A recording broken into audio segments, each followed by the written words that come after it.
Сәлем баршаңызға. Бүгін сіздерге үй жағдайында пицца жасау рецебімен бөлісетін боламын. Ең бірінші қамырын елеп дайындап аламыз.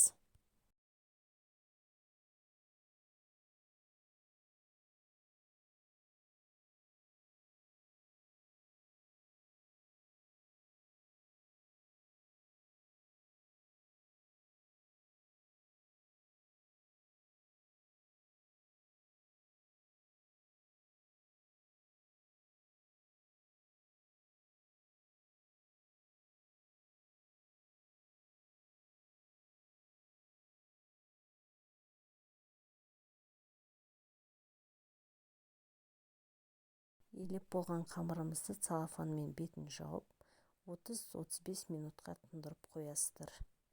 Міне қамырымыз ашыды. Осы ашыған қамырымызды жаңағы 4 бөлікке бөліп жасадым мен.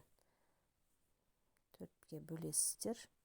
Таразының көмегімен бірдейлеп бөліп аласыздар бәрін.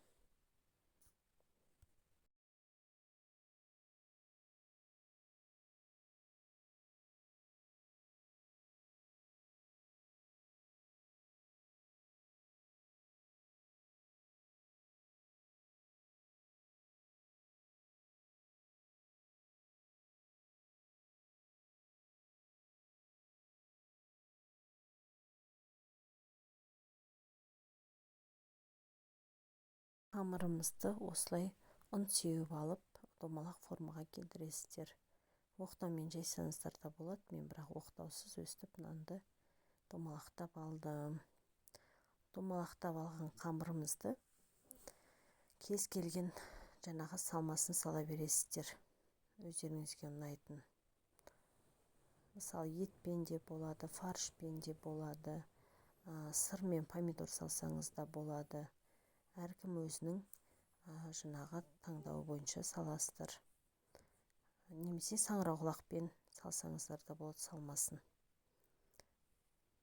Осындай немен әдіспен мен жаңағы нүктелермен тесіп алдым. Қамырымды, томатный соусымды жақтым. Томатный соустарыңыз жақсаңыздар да болады, немесе өздеріңіз жаңағы помидормен, кетчуптен де жасасаңыздар болады.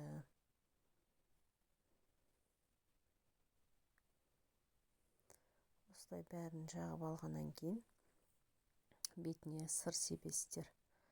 Мен моцарелла сырын қолдандым. Өстіп жаңағы күштен өткізілген, қолмен сақтап тұрасаңыздар да болады. Салмасына колбаса, помидор, черри салдым мен. Осының бәрін жасап алғаннан кейін 200 градуста пісіресіздер.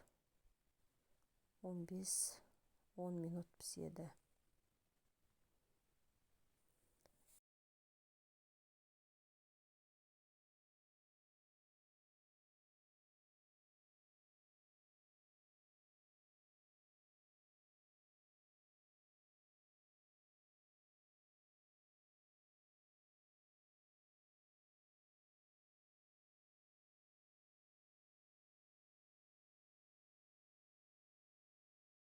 Міне қыздар, пиццамыз дайын болды.